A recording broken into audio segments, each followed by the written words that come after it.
منتشر کرنے کی کوشش کی۔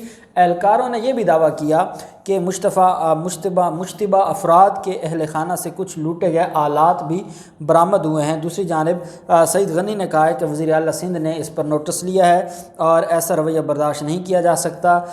ڈی آئی جی حیدرآباد پیر محمد شاہ فوری ٹنڈو اللہ یار پہنچے اور پیپلز پارٹی کے رہنما اور سابق ایم این اے عبدالستار بچانی ایم کیو پاکستان کے ایم این اے صابر قائم خانی ایم پی اے ناصر قریشی ٹنڈو اللہ یار کے ایس ایس پی رخسار کھوڑو نے ملاقات کی اور اس سارے معاملے پر ڈسکشن ہوئی۔ اور اب جو رابطہ کمیٹی ہے انہوں نے ایک پریس کانفرنس کرتے ہوئے کہا کہ پولیس کی جانب سے خواتین کے خلاف طاقت کے استعمال کی ہم پرزور مذمت کرتے ہیں۔ بدقسمتی یہ ہے کہ ان کو کوئی فرق نہیں پڑنے والا، اس وجہ سے فرق نہیں پڑنے والا کہ یہ وہ لوگ ہیں جو ہمیشہ ایسے ہی کرتے ہیں اور یہ قتل عام ان کے لیے ایک عام سی نارمل سی بات ہے۔ یہی ہم حال دیکھتے ہیں ثانیہ ماڈل ٹاؤن کیس میں۔ آپ جانتے ہیں کہ ثانیہ ماڈل ٹاؤن کیس میں 17 جنوری کو سماعت ہونی تھی اور جو مظلوموں کے وکیل ہیں بیرسٹر علی ظفر صاحب وہ اویلیبل نہیں تھے، وہ بیرون ملک تشریف لے گئے۔ اس کی وجہ سے جو کیس کی سماعت تھی وہ ایڈجرن ہو گئی تھی اور ملتوی ہو گئی تھی، اب کیس دوبارہ فکس ہوگا۔ لیکن بدقسمتی ساتھ یہ ہے کہ جو ثانیہ ماڈل ٹاؤن کے مرکزی ملزمان ہیں پولیس افسران، ان کو اب بھی نوازا جا رہا ہے۔ مشتاق سکھیرا کی میں نے ایک دفعہ آپ سے بات کی تھی۔ مشتاق سکھیرا ایک تو بڑے عہدے پر بیٹھے ہیں، ان کو فارغ بھی کیا گیا تھا پی ٹی آئی حکومت کی طرف سے، لیکن انہوں نے ہائی کورٹ کا سہارا لے کر سٹے لے لیا تھا۔ نہ صرف وہ ایک بڑے عہدے پر تعینات رہے ہیں ثانیہ ماڈل ٹاؤن کا قتل عام کرنے کے بعد پی ٹی آئی کی حکومت میں، وہیں پہ انہوں نے ایک درخواست دائر کی کہ میرے خلاف آئی جی جو تھے، جو اس وقت انعام غنی تھا آئی جی پنجاب، انہوں نے مجھ سے جو پروٹوکول تھا سابق آئی جی کا جو پروٹوکول ہوتا ہے اور گاڑی اور سیکیورٹی وہ ساری واپس لے لی ہے۔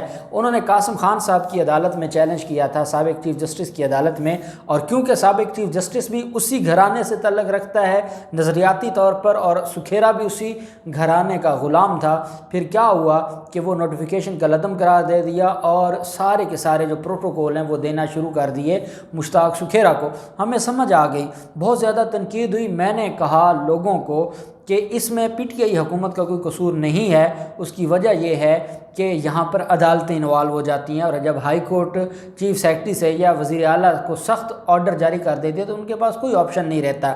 لیکن جب معاملہ آتا ہے ثانیہ ماڈل ٹاؤن میں نامزد ملزم C S P officer Tariq Aziz, جن کو اب ڈی پی او وہاڑی تعینات کیا گیا ہے، جب قتل عام ہوا تھا تو قتل عام کے وقت یہ ایس پی ماڈل ٹاؤن تھا طارق عزیز کو آپ دیکھتے ہیں کہ جہاں پر خواتین کو گولیوں کا نشانہ بنایا جا رہا ہے وہاں پر بھی یہ اس جگہ پر بھی آپ کو نظر آتے ہیں۔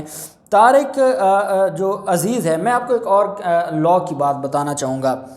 ہمارے پاس کیسز آتے ہیں، چھوٹے چھوٹے اوفینسز ہیں، ان اوفینسز میں اگر کسی پولیس اہلکار پر ایف آئی آر ہو جائے، ایف آئی آر ہونے کے فوراً بعد وہ سسپینڈ ہو جاتا ہے، اور دو انکوائریز چلتی ہیں۔ ایک کرمنل انکوائری ہے، ایف آئی آر کی صورت میں تفتیش ہوتی ہے، ٹرائل ہوتا ہے اور ٹرائل کے بعد آگے کیس چلتا ہے، اور ایک ہوتی ہے ڈپارٹمنٹل انکوائری۔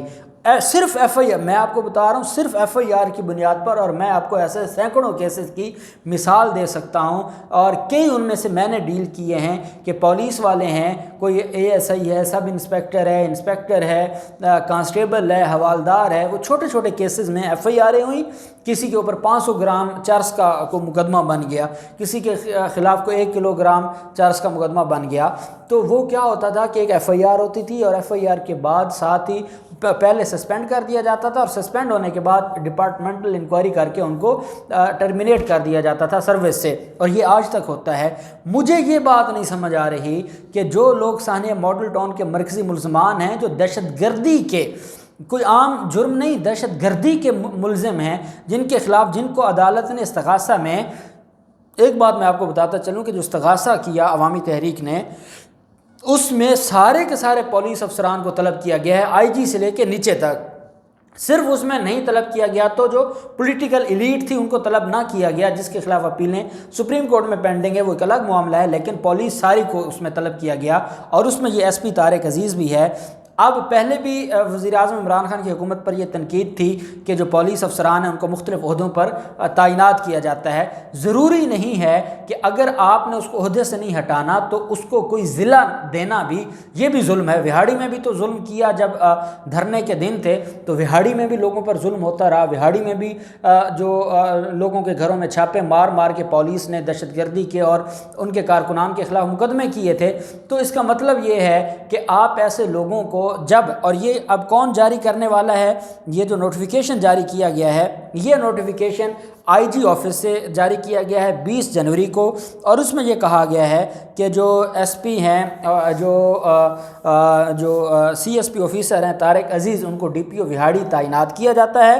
اور ڈی پی او وہاڑی تعینات ہونے کے بعد جو وہاں کے لوگ ہیں اور سوشل میڈیا پر جو عام پبلک ہے وہ احتجاج کر رہی ہے کہ سانحہ ماڈل ٹاؤن کے مرکزی ملزم کو آپ کیوں، جو اس وقت ایس پی ماڈل ٹاؤن تعینات تھا جس کی سربراہی میں یہ سارا کچھ ہوتا رہا، کون سی آپ کو ایمرجنسی تھی کہ آپ نے اس کو عہدہ دے دیا اور آپ نے عوامی عہدہ دے دیا، آپ نے اس کو ایک ضلع دے دیا اور ایک ضلع کا ڈی پی او بنا دیا. نہ ان کو آپ عہدے سے ہٹائیں، آپ ان کو نوکری سے نہ ہٹائیں. ہونا تو یہ چاہیے تھا کہ وہ سارے سسپینڈ ہوتے، کیونکہ یہ طاقتور ہیں، بیوروکریسی طاقتور ہے.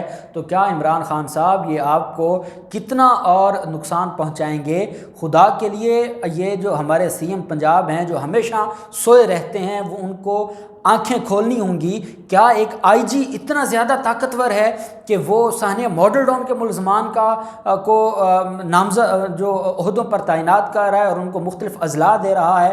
اگر وزیر اعظم عمران خان صاحب آپ نے اس معاملے پر ایکشن نہ لیا، پہلے ایک مافیا ہے جو آپ کے خلاف ہے، آپ کے اپنے جو تھے جو آپ کے ساتھ مل کر ایک اسٹرگل کرتے رہے، اور کل کلاں آپ دوبارہ کسی ایک پلیٹ فارم پر اکٹھے ہو سکتے ہیں. اور اصل چیز یہ ہے کہ یہ پوری عوام کا دکھ ہے. سانحہ ماڈل ٹاؤن اب ہم بات کرتے ہیں تو ہم اس لیے بات کرتے ہیں کہ یہ ظلم ہوا اور ایک پاکستانیوں کے ساتھ ظلم ہوا، اور اس وجہ سے بطور پاکستانی ہماری ذمہ داری بنتی ہے کہ ہم اس معاملے کے اوپر آواز اٹھائیں. تو خدا کے لیے ان کو عہدے سے فی الفور ہٹایا جائے اور ان کو کوئی ضلع نہ دیا جائے، کیونکہ وہاں کے جو سینکڑوں ہزاروں اس جماعت کے کارکنان ہیں وہ بڑی تکلیف میں ہیں. اور سارے پاکستان کو اس بات کا دکھ ہے کہ نواز شریف کو اگر نہیں کچھ کیا جا سکتا تو ان کے خلاف تو کیا جا سکتا تھا. تو خدا کے لیے اس معاملے پر دیکھا جائے. اب دیکھتے ہیں کیا ہوتا ہے. جو بھی تفصیلات ہوں گی آپ کے ساتھ شیئر کرتے رہیں گے. اللہ پاک پاکستان کا حامی و ناصر ہو. بہت شکریہ. اللہ حافظ. پاکستان زندہ باد.